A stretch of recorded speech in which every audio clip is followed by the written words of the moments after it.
It's amazing seeing actually your journey. You're talking about the early stuff to what you're doing now, but we're going to talk about football. In terms of your journey itself, I wanted to ask how important Chunkz has been in your development, because obviously, a mate of ours, unbelievable guy, doing unbelievably well as well. How important was he in your journey? Because you worked with him at a very early stage in your career, didn't you? It was him and Philly. I don't think it was just Chunkz, but them two were.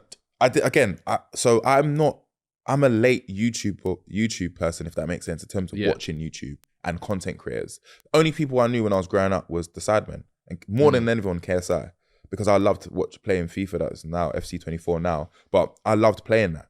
So watching him just be a madman, I was like, wow, this guy's sick. Yeah. And then I stopped watching YouTube, and then I just watched like documentaries and so on and so forth. So when I started doing like content creation, I didn't know how massive Chunkz and Filly was. They're juggernauts in the culture and stuff. They were like doing incredible stuff.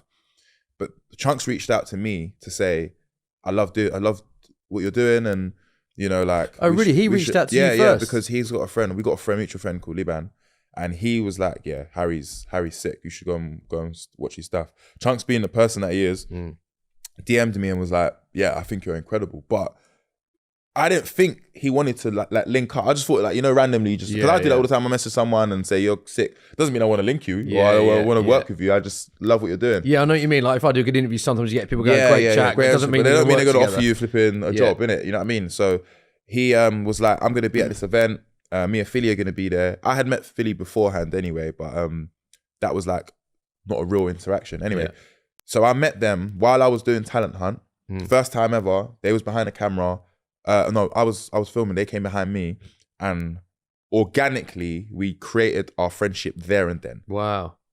And for me, I think working with them two has built my audience to another level, because their fans have now become my fans. I've done so many videos with me. They're my friends, innit? Like beyond, but outside of the camera, it's not no fake like on-screen relationship. Like I'll call him, you call me. And I think that is why it works so well. I think that's why our content is so organic, and we have content that's evergreen, because we work so well together. Yeah, testament to them as well, because I've seen clips of Filly on stage winning awards and saying, "Where's Harry Pinero?" Yeah, because come with me, and Chunkz saying, we all "It's me and Filly and Harry Pinero." So you've created this great trio. I mean, they are doing so well, and testament to them. Tell us about the effect of Chunkz and Filly. Okay, so you do something for Chunkz, you're gone. It's a bit simple as that. Like he's such a likable person, but also as a character as well. He's such a likable person. I think very, very funny and talented off the whim. Like he could just make anyone laugh in a room. Yes, true. And I think what I love about him is that like he's so himself, and he hasn't conformed to anything. I think he's still young as well. Like, and I can only see him being like one of the greatest. I think he is already one of the greatest anyway. And then Filly, I think, talented human being. Like working with him, I get the best results. Good energy as well. Great energy. Like right? Us two together, it's just like it's something else. And I think I'm very lucky to have had those two people in my career, because they also look at me and think, bro, you're incredible as well. So we're all just like, no, you're amazing. No, but you're amazing. Like it's proper. All of that stuff in it. So yeah, man, I'm very lucky to have those people. I still feel like I would have had a great career without them, but I think that it's definitely propelled me to like another level working with them as well. Like I have people come up to me, and this is the Chunkz effect. I'll be like, I remember I was in, where was I in? We was in LA actually, and then some guy was like to me, "Man, I love watching your content, man. When you see Chunkz, man, tell him I said, what's up?" I said, "I don't know your name." And what am I going to do? Call Chunkz? Some guy in America said, "What's up?" You'd be like, you probably lock off the phone. But that's the effect that people have. And we just filmed some videos in Qatar. And then some guy couldn't really speak English, and he just said, "Bunda." And I was just like, wow, it's universal, innit? And yeah, I think that's the beauty of our relationships. Yeah, how big give us an insight, because you travel the world with Chunkz and Filly. Yeah. How big are they in terms of when you go abroad? Because we've seen them at, Sidemen games, and they've done Soccer Aid. We see it in this country. I've seen the numbers on YouTube. But when you go to Australia and Qatar, how big are Chunkz and Filly? We did Australia, and I'm telling you, it was roadblock. Wow. It was like, if ever I felt like Michael Jackson, that was it. I just literally, like, it's wherever you go, you snap, you put somewhere on Instagram, people they're gonna arrive there. Like we literally have to snap or post after we've left, because it just gets crazy. Remember, like YouTube is now TV. this is what people are seeing. So TikTok, all of these, All over the everywhere. world They're as well. everywhere, them Yeah. two. And they've got an amazing podcast coming as well. And I think it's about time, because they've got so many stories that I think need to be shown, and people have seen them grow from young kids, or young men, should I say, to grown adults who are now doing even bigger things than they've ever done before. So yeah, them two are elite, man. They're like shot in this very studio, actually. Chunkz Filly podcast. Yeah. One of Upload's productions coming very soon. How big do you think they can be then? What's their ceiling? I think if they want to be honest, look, I think they're already massive big, but I feel like they can be whatever they want to. They can change the way things are looked at on TV, social media. I think they're like I don't want to say Ant and Dec, because Ant and Dec have done their own thing. They are going to be the new Chunkz, and they're just going to be Chunkz and Filly. Like, we're in a new space right now where it's like, you know, Ant and Dec were the TV guys. I think these two are the social media ones. Yeah. And I think everyone loves them in terms of like easy views, you know, doing really well financially as well. Shout out to my brothers. So they're doing well, man. Yeah. I love the way you talk about them, because you're obviously very confident in your own abilities, but it was interesting hearing there how grateful you are for the help that they've had in your career. Of course. I've helped them too. Don't get it twisted. You know what I'm saying?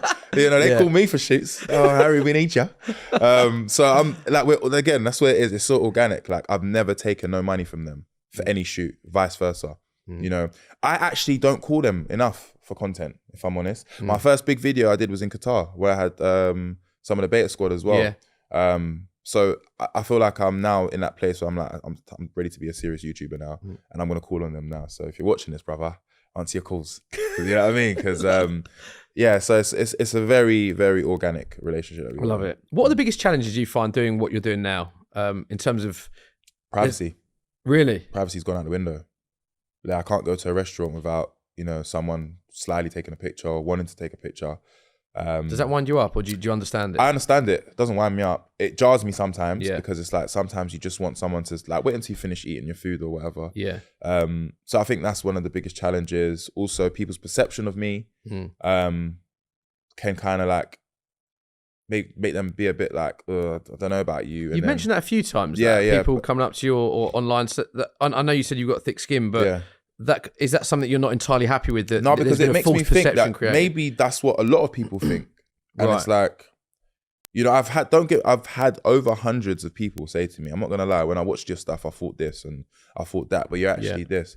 Then I make them look dumb. I'm like, so you think, that I can live my life like this all the time? Because I know, but like, you know, sometimes I'm just like, this is the thing. Like, social media is so powerful that it can alter people's realities. You know what I mean? And I think some people are living in a you know, like I call it a little Black Mirror episode where they think that everything like that is real. So I'll say privacy is, I think, is the only thing that really, I'm just like, oh, I can't do this, or I've got to go here. I can't post at this time. And that's what it comes with. It is what it is, isn't it? But I think that's the only thing that's challenging about it. And also, like, there's a lot of like two-faced people in this industry as well. People that feel like they deserve something without not doing the work. Like, you've got to do the work. And I think some people forget that. And it comes across in the way they are. Like, you know, I never respond to people what they say online. I think online people have this thing, the entitlement, because you're on their TV or you're on their phone, and they feel like they own you to some capacity. And I just don't let them do that. People are dying for a comment from me, and I just never say anything. Do you know what I'm saying? I might say a broad statement, but that's never anything direct at anyone. I just don't think that that's the right way. I don't want to look back and cringe. Because some people, like, if something happens online, they'll just automatically just respond. I just don't do it, because I feel like, have some patience, be chill, it will pass. I think I watched something where Tom Hanks was around a lot of actors, Denzel Washington and Leonardo DiCaprio, if I'm correct. And someone asked him, what advice would you give to yourself? It too will pass, I think he said. Meaning that whatever it is that's going to happen, chill out, it will pass. And then you will reflect that way, and you can look back and become more better and more mature and, you know, more decisive with your decisions, innit? I don't like to act on a whim, because you make the wrong decisions, and it's like a snowball effect of an L, and I don't want that for myself. Some big dogs in that meeting room, by the way. Tom Hanks, Leonardo DiCaprio. You're not in that room, you're not invited. No, the thing is, traffic. Couldn't make it. No, traffic. There was a lot in New York. Roadblock for Harry Pinero at the time. But I did send a voice note over, and they was happy.